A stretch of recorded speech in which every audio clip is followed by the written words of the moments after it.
So as per usual, good afternoon team. Welcome to this week's Me for Matters. As we come to the end of what has been a really impactful Black History Month, I hope everyone's taken stuff out of it, learned something new, and you know, has really enjoyed getting under the skin, so to speak. For those of you who don't know me, I'm Liam from the Seven Stars, and on behalf of Media for All, welcome to this week's episode.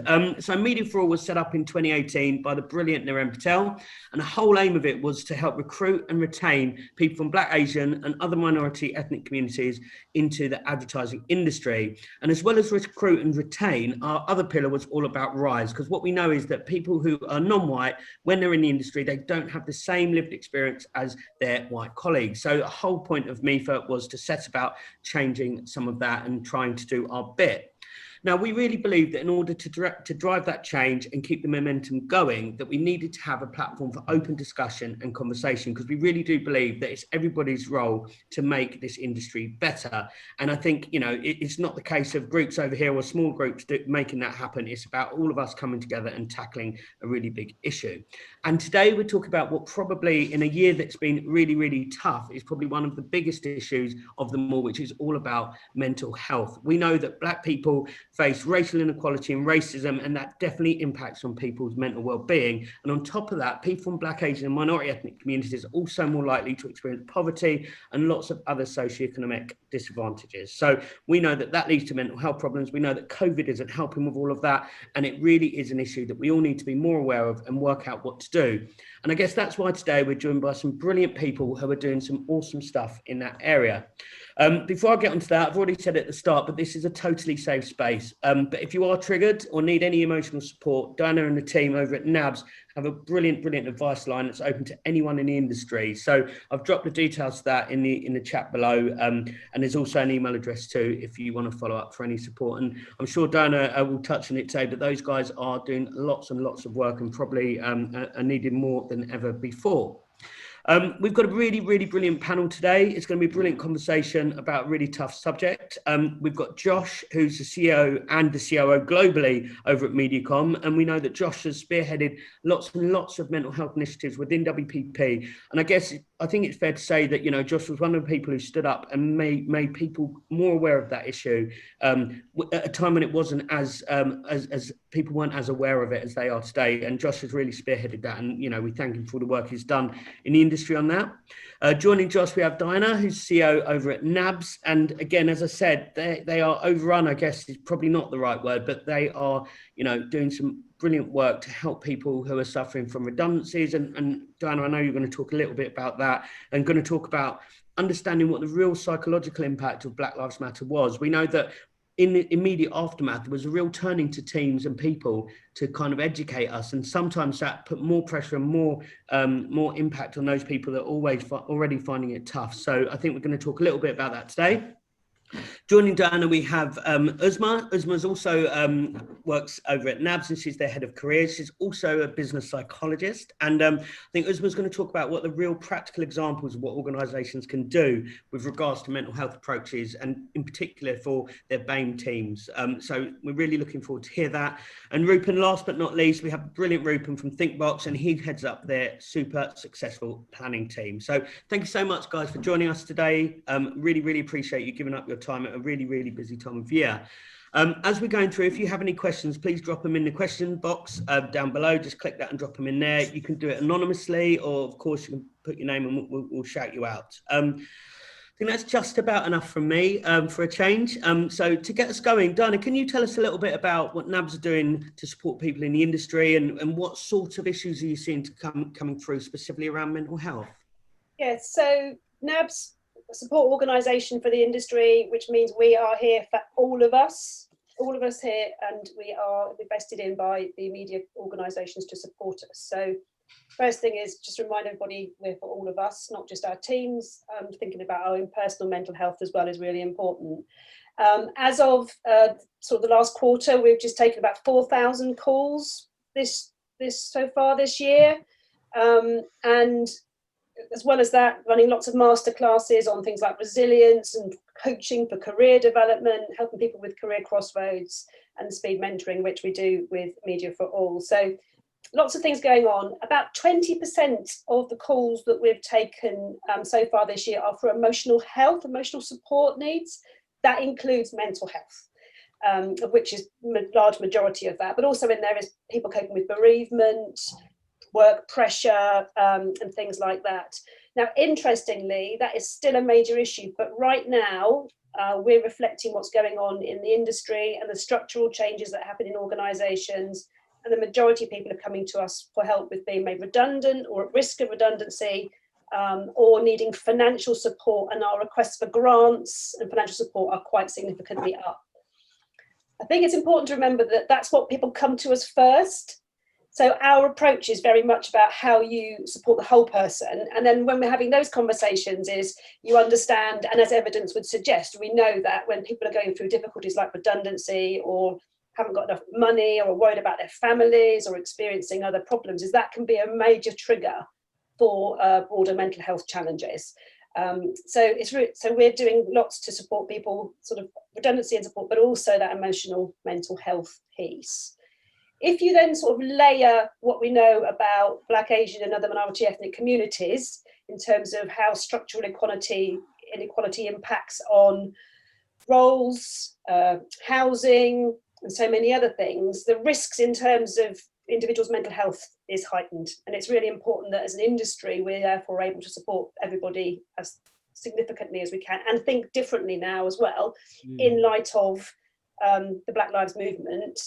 And just accepting as sort of an individual, as a white ally, as leading an organisation that wants to support people as much as possible, understanding and learning for all of us about the deep psychological wounds that may have been open for many people and how that can translate through anxiety or anger, exhaustion that so many of our colleagues are feeling, having sort of had to sort of cope with this for so long, that how that then can impact on sort of can cause depression, it can cause further challenges, stress, fatigue, all those things. So I think just right now, we're not necessarily seeing that coming through on our advice line because we don't ask people at that point of contact what their backgrounds are. And it's a lesson for us. We're looking at that and many of the other things that came out of the Black Lives Movement. We've got a whole list of things that NABS needs to do differently. But just because the data doesn't show it doesn't mean we shouldn't do something about it. So therefore, we're doing everything we can to try and make sure the services are in place to understand and support our colleagues, our friends and families, and just being much more sensitive to the impact of everybody's heightened risks, I guess, in terms of emotional support, resilience, mental health. Thanks, Dana, and genuinely thank you for all the work you and NABS do. It's awesome, and I think we were talking just before, and you're like, if you don't do it now, when would you ever do it? It's absolutely critical, and if it weren't for you, we'd be in a much tougher place. Josh, I guess thinking of some of what Diana says, are you finding, a tiny bit off script, are you finding with, the fact that more of our teams are working from home, some people, it's harder to see people physically and understand how they're feeling. Are you finding that's difficult to manage over at Mediacom? How are you dealing with some of that? You know what, I think it is, yes. The honest answer of it is yes, it is difficult. And I think that, God, I'm not even sure what month we're in now. Are we month 7 or something since the beginning? And I think things change over that time. So I think if you'd asked me 3 months ago even, I might give you a slightly different answer. I mean, the truth is, everybody's experience is their own personal experience. Yeah. And so whilst you will have commonality of, some people have actually liked the idea of working from home and have benefited from it, many others have really struggled with it actually, and struggled with the isolation, particularly in the first 3 months. So I think that, there is a combination, but what is definitely true is the longer it goes on, the more tired I'm seeing people, and I think that's not tired because they're not, because they're sleeping less or because I think it's just general fatigue that is coming from this whole thing. Whether it's about being isolated, whether it's about working from home, whether it's about uncertainty, anxiety, the redundancies that have already happened, so structural change in the industry. What does that mean for me? Yes, I've still got a job now, but what does it mean in the future? Is something going to change again? There's just so many, there are so people that have so many questions that, and I think, something that I've always said about It's always said about Mediacom, but I think it would be true of many companies, and a lot of people probably feel this, is that, in my work, I always feel sometimes in my job, times can be really stressful. Something can be going on and it's really stressing me out, and it might really affect my sleep. But when I come into work, I almost feel like I've got kind of like a comfort blanket around me. I just feel like I walk into that building and I feel supported. And we don't have that at the moment. And we have so much time just spent thinking and on our own. That's bound to have an impact on people's mental health. And so, yeah, I think it's a tough time. No, I think, that's certainly what we're seeing over at the Seven Stars, and I think most organisations are finding it, and it worries me. And I'm sure we're similar. You don't need people to be present to know whether they're doing a good job or not, but what you need is people to be present to see if they're okay. And I think that's the bit we need to work through and work out. And Josh, if you would tell us a little bit, I'm sure, as most of us do, you started this journey in 2017, and I think you've really been vocal about mental health in the industry. What started that off for you? What made you realise this? It was a platform you really wanted to talk about. Well, honestly, I suppose if I'm really honest, it was partly because I could feel myself that I struggled with insomnia, which was driven by anxiety, which was, to be really honest with you, and it makes it sound like Mediacom's a terrible place to be. It's not. I had this way before when I was in other companies as well, but just worrying about work, honestly. Yeah. And so I just sort of felt like if I'm struggling with that, probably loads of people are struggling with that. And actually there are, I think it's important, as a leader to break down the kind of stigma of how people feeling like there's something wrong with them, or that they're different from everybody else. Like, with me, I might be up in the middle of the night at 3 o'clock in the morning and going, everyone else is asleep. Everyone else is asleep right now, and I'm awake. So anyway, I'm probably not being very eloquent when I explain this, but I kind of wanted to break down that stigma and sort of open up a conversation. And equally, I think I felt like things are just getting worse and worse and worse, and harder for people with work, because everyone's on their mobile phones all the time. It's very difficult to switch off, and so on and so forth. So, we went on a bit of a mission at Mediacom, and we did all sorts of different things. We haven't got very long on this panel to talk about all of it, but ultimately that was behind why I did it. And then I think the success of the program that we put in place, that I'm now trying to globalize, was really the fact that we created an ERG, which was a mental health allied program, and it was driven by the people for the people. And I think for these things to be successful in an organization, that's what it needs to be. Yes, you do need a leader at the top who's going to kind of be a figurehead or, spearhead things, but actually it's got to be driven by the people, because people want to feel empowered to make change and to be there for each other. And so we did all sorts of different things, partly about how we look after people, but also partly about, Diana talked about resilience. How can we give our staff the tools to look after themselves and each other? And that was really what the program was about. Thanks, Josh. And kind of building on that, Uzma, that number one, welcome to the MEFA team. I think you've recently joined us as a MEFA mentor, so thank you for joining. We know that people of colour, they have more issues, they face more issues than some of our white colleagues in the workplace, and it's a difficult lived experience in some instances. What are the, from a mental health perspective, what should businesses be doing to support their teams? And I think I agree with what everyone's saying. It's about you supporting all of the teams, but specifically for those people from those communities, what specifically should we be thinking and doing? Absolutely. And I think, Josh, you've already touched on it, and it's great to hear that as an organisation as large as your company have already started practicing this, which is really using the internal networks that you have within your organisation. So you're asking the people what they want, and you're helping them drive that change. And when we're looking at ethnic minority groups, even if we've got this lovely acronym of BAME, that's a huge group that you've just put. That's a blanket kind of title that you've gone and put, and you're just assuming everyone thinks the same, feels the same.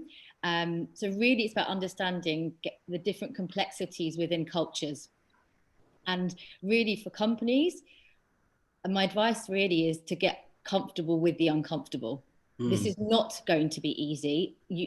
And this is an element of leadership here. If you ask your people what they want, ask them to contribute, help you drive that change, be transparent with them, make mistakes together and be vulnerable, you're essentially building up psychological safety. And I think for me, psychological safety is paramount, but it does not get built overnight.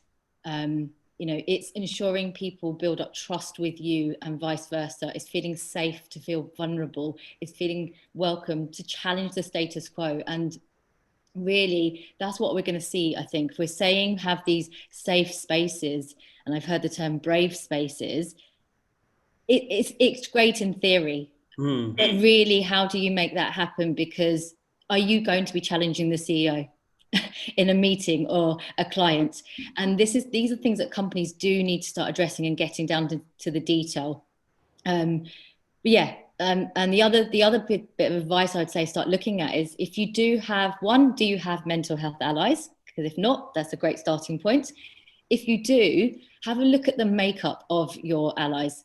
Are they mainly, are they men or women? Are they from a particular background or not?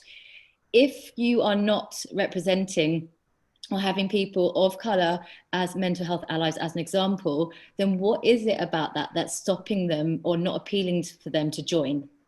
And again, this is about conversations. This is about starting those conversations, finding out what needs to be done and helping them drive that change again. And Uzma, sorry. Yeah. No, I'm done. Sorry, I didn't mean to talk over you then. I was just going to say, in that respect, if you've got a colleague or if you've got someone that you suspect, might not be having a great time, or you're slightly worried, what's the best way to kind of face into that with sensitivity and with caution? How would you recommend that? Yeah, I think there's something about, don't overthink it too much. If you're getting a sense that something is different, and I think really what I'd focus on the behaviours. What are you noticing that's changed from your colleague? Everyone has the odd day where you get out of bed on the wrong side, or you're just a bit tired, but is there a bit of a pattern? And there's no harm in reaching out to someone, but do it confidentially and do it in a one-to-one space. Don't do it in a meeting. No one really wants to get called out. You're going to be put on the spot. You're not going to answer it. And there's defensiveness that will creep in, but give them space to talk. Really just a basic question around, are you okay? And maybe asking it again. Yeah. But what I would say there is, you may be received with slight defensiveness on that for some people. So that's why I said focus on the behaviours. So I noticed that you've been really quiet in the last few meetings that we had, and it doesn't seem like you. Are you okay? And that what I would say is, at that point, stop and just listen. So active listening. Give that individual space to talk. And the reason I say that is because some people will be brilliant at talking and will just tell you what they want to hear. But if you give them enough space, it will then open up really something else that they're covering up potentially, and not the answer that they want to give. And then reflect that back to them. The other thing I'd say is think about what would you want? And I would say majority of us, if we really think about it, have been impacted by mental health. We're just on a different scale. It can really differ. I've experienced panic attacks in the past, and I haven't experienced them for the last 10 years. And I genuinely thought I just had breathing problems. As a year of that. And it really was someone else really saying, and I didn't know what they were. And so sometimes people don't understand what's going on around them. So it's helping them think about what would they want. Keep an adult voice with the conversation. Don't be patronizing. You're not talking to a child. It's an adult to adult conversation. And what I would say here is the particular moment that you ask them, that's not the time to share your experience. So what I was saying, what Josh is doing, what you've talked about, your own experience in mental health, is fantastic. For people to hear what other people are going through, will normalize it, will make them, ask for help. But in the moment when you're asking someone, you've noticed something, this is about them. Yeah, no, that's really good advice, Uzma. I appreciate that. And I think that whole, don't, and I'm definitely guilty of this, don't be waiting to just be completely open to listen. I think is super important. And Rupen, just thinking about your experiences, and we know that Black Lives Matter, we know that George Floyd, we know all of these things have happened this year, have put a huge amount of additional pressure, COVID on top of us. What are you seeing? Have you got any advice? How do you deal with that? How are you seeing other people work through that?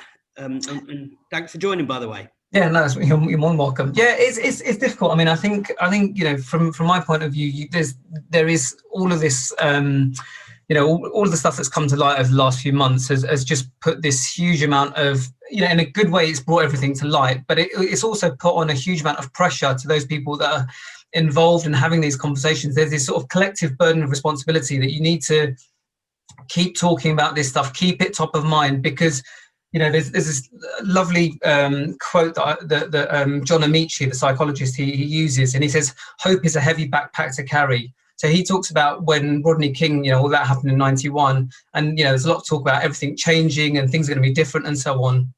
But actually he's back here now and he's still having those same conversations. So there is this collective responsibility that we all have, and it seems to be falling unduly on people of colour to almost come up with solutions. And sometimes I feel like we're in a bit of an echo chamber. We're talking, it's similar people talking about the same stuff. I've listened into calls that my wife has, some of her work calls where they've got speakers in, and you see a lot of the audience, and they're all most of them aren't white, and you sort of feel like, oh, is it just people of colour that are having this conversation? Has it dropped down the agenda for other people? So I think there's this collective burden which is quite hard to manage, because it's always there, it's always bubbling away. It's not necessarily top of mind all the time, but it's always there in the background.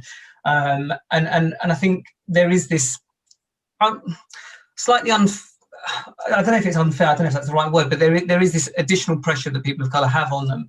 And I think the other thing then is also you've got this personal burden that if you've had to fight a battle, if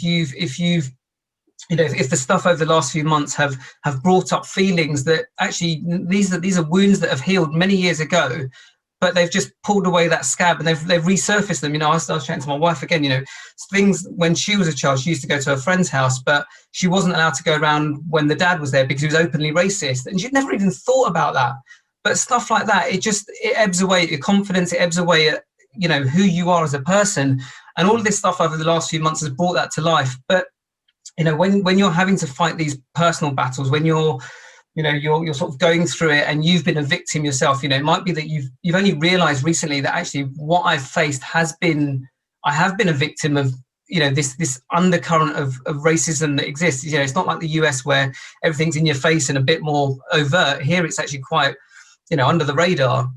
Yeah. But when you sort of realize, you have this dawning realization that actually you have been a victim, and some of those people that perhaps you thought were allies weren't necessarily allies. They weren't necessarily doing what was right for you, but what was right for them. Actually, that's quite hard to sort of deal with as well, because you're dealing with this stuff alone. It's quite a long and hard, enduring journey, and things sort of eat away at you and burn away at you. They knock your confidence and so on. But I guess the positive is since all of this stuff that that's happened, and certainly me for Media for All, I've become involved in that, and actually it's given people the opportunity to talk, and having this network of people, these people that can support you, give you guidance, I think is massively important. And so hopefully things will get better and things will improve. Thanks, Rupen. I think that's number one, really heartfelt and impassioned, and I think it is talking to people, it is talking to each other and having conversations and reaching out. And I think having the permission to do that, or just not even caring about the permission, quite frankly, I think is super important. Mm-hmm. And Dinah, I know NABS have done some work around psychological impact following Black Lives, and I wondered, do you want to talk to that a little bit? Yeah, I think it's just about, certainly as being a white ally and a white ally organisation, which is effectively, what we are when we look at ourselves, and it's about education and understanding, and for us just taking a step back to really understand what the impact has been, and understanding it genuinely and non-defensively. And it is really hard to look at these issues and really understand how hard it's hit people. And one of the things that I find that staying in touch with America and the Black Lives Matter movement is really helpful, because it is quite different to here, but it reminds you of that depth of anxiety, anger, pressure, all those things that are awakened, and that we have to understand deeply as leaders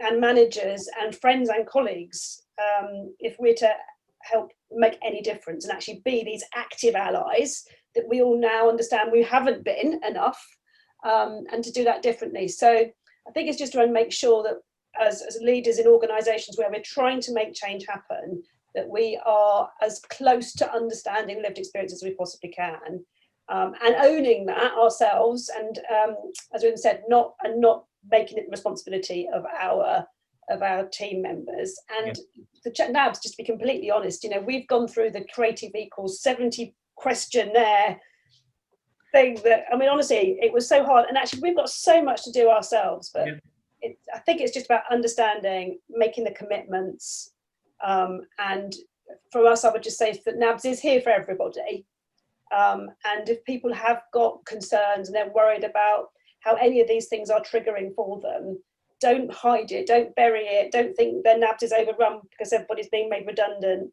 Look after your own personal health, and I think you're talking about not feeling the stigma around this. Is that it's a duty for all of us to understand that this is a genuine challenge, and we are all here to help. Yeah, I think there's people say, when if a plane's going down, they say you put the mask on first on yourself, right, before you put it on other people. And I think there's something, although again that's a bit of an inelegant way of saying my point, but I guess there is a point of you've got to be okay to make sure other people around you are okay. And I think it's not often we stop and ask ourselves that, and I think that is super important. Yeah. Josh, we've had a question come through here from Mason around, and I know you guys, I think you call them ERGs. I'm not sure exactly what you call them at Mediacom, but you have like leadership or project teams who drive change across all levels. What's your experience of bringing people externally into support versus doing it, having your own team delivering that? I think it's always good to bring people in from the outside to come and give a fresh perspective, to give expertise. And we do that across all of our ERGs. So I think a recent thing that's relevant to this conversation that I think is worth talking about is, at Mediacom, we've always been, we've certainly for the last 10 years or so, we've been very focused on, I really love when you talk about recruit and retain.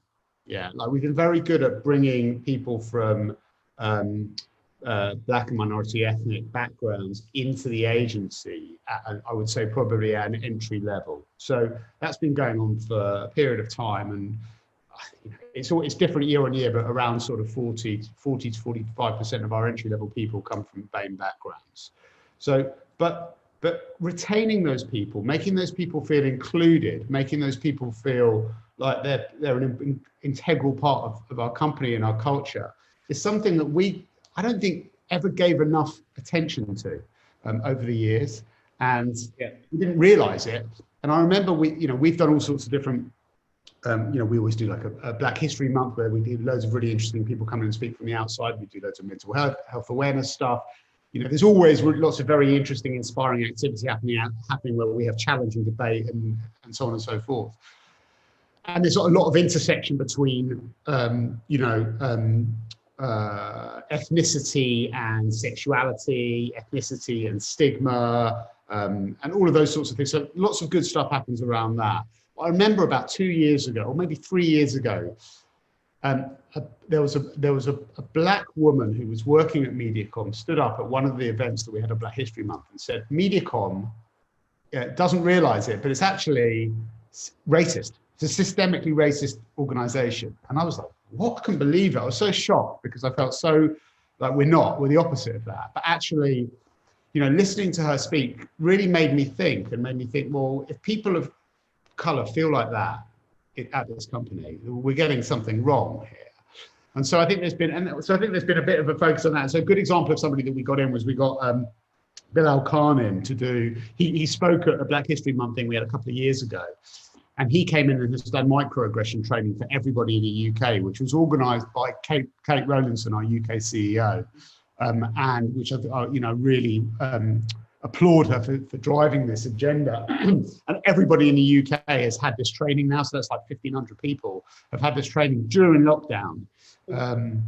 And that was brilliant because it really, I'd recommend it to anyone, by the way. It's a really inclusive way of training and explaining how some of the things that you don't even realise you do and say or think about every day actually have a real impact on people. And that I think was really powerful. So yeah, I think that was a very long answer to your question, but I think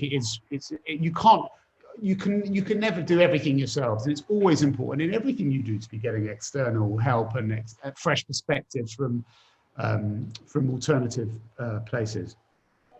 Thanks, Josh. And I think you're right. I think your dog's back, by the way. Yeah. Sorry. No, don't be sorry. I think you're right. As organisations, and running the 7 Stars, we sit there and anyone says anything slightly negative towards us, it's very easy to be taken aback. But you're right. There's the being prepared to listen in someone's experiences, how they see you, whether you like it or not. You have to think about how you face into that. And I think that is, as leaders, up kind of what we have to do. Uzma, kind of a question that we've had, and it's something you touched on in your initial answer, which was around, it's easy for people to say, go create a safe space, go create, a brave space. But in reality, we know that how easy is it for someone to say, Josh, you're wrong, Josh, this is... Uzma, how would you say, do they work and you just have to persevere? Or is there other ways that we can check in with people and ask them to say what's on their mind? Yeah, I think there's going to be a couple of approaches here. Just bearing in mind, everyone is everyone has different personalities. Everyone approaches things in different ways. So not everyone's going to feel comfortable speaking up in a meeting anyway, let alone addressing quite a big topic. Whereas others love to, but it's going to also not be thinking about who they're addressing it to and the impact of those around them. So this is, my answer is, I think it's going to be a bit of a trial and error because it's going to depend on the people that you're talking to. It's going to be depending on the culture of your organisation and quite a few other complexities involved in that. So you're going to have to trial and error it. Again, I think it comes back to ask your people, what does a safe space look like? What would you like? Let's trial this out. I think, put some kind of, soften it up with, let's get some kind of like rules, not rules, but kind of Chatham House rules, code of conduct. And let's think about language. What language can we be using when we challenge? Because generally, I think most of us find it difficult to challenge colleagues anyway. Yeah. And what often happens is the emotion gets in the way, and emotion, essentially, we're going to get a defensive reaction, like the freeze, flight, or fight. We're essentially going to go into the fear mode of like, just get me out of here, or I'm just going to start being defensive, or I'm just going to go blank and probably think about what I want to say later, and a heap of emotions come in waves. So if we can help people prepare for those situations, think about what would help, and we try it out. And I know that at NABS we've created some safe spaces within the Race D&I board that we've got, and they haven't actually been taken up. So I was talking to my manager this morning about this, and it's saying, right, we've put this in place, but it's still people I don't feel that either I don't know if they don't need it or if they are not comfortable using it. So we're going to go back to that group and the wider company and discuss it again. And I think what we're going to get from that, we're going to be able to drill down into the detail of this and try again. So I don't know if that's really answered your question in terms of, yes, I think they should exist. I think you're going to have to keep on playing around with it. Don't give up. And I think you're also going to have to think about creating them on an individual level as well. So you can start thinking about that conversation with a colleague or your one-to-ones with your managers. That should be a safe space. Yeah. So it's about managing up as well as down, directing how you want that meeting to go, and building that relationship and trust up. Yeah, I mean, you totally have answered the question. There's something that we talk about is about how can you just be authentic, right? And I think in lots of ways, if the way you're responding to something, if it's with authenticity, it's hard to get it wrong. You might get it wrong, but your reason for doing what you were doing was coming from the right place. Rupen, one of the questions we've had here anonymously, and I was going to answer it because I think of us as a small company, but I guess we're 250 people now, so we're probably not. In terms of Thinkbox, and you know, I'm not 100% sure how many people you have there right now, but we're a small team. It's about 25 at the maximum. Yeah. But this question we've had here is about, you know, how if you're a small company, how to go about getting help? Is that where you point someone towards to NABS, or is, you know, how maybe the question's more around how do people put their hands up if you're such a small group of people without maybe fearing? Yeah, I mean, yeah, from our perspective, I think Thinkbox, you know, so Lindsay's our CEO and she's fantastic. She's, you know, she's very, you know, good at sort of leading the agenda, and she's very supportive. So, you know, we've set up a small team internally, and we do a weekly sort of telecon, a Zoom thing called Linkbox, and we've used that to just to have the conversation, to have a safe space. So, you know, one of them, you know, I sort of said to everyone, well, look, there was this great program that's on Channel 4, The School That Tried to End Racism. So we sort of got everyone to watch that, and then we had an open discussion around that in this. Now, you know, we've got a good team, we've got a supportive team, and everyone's very respectful and open and you know, happy to chat.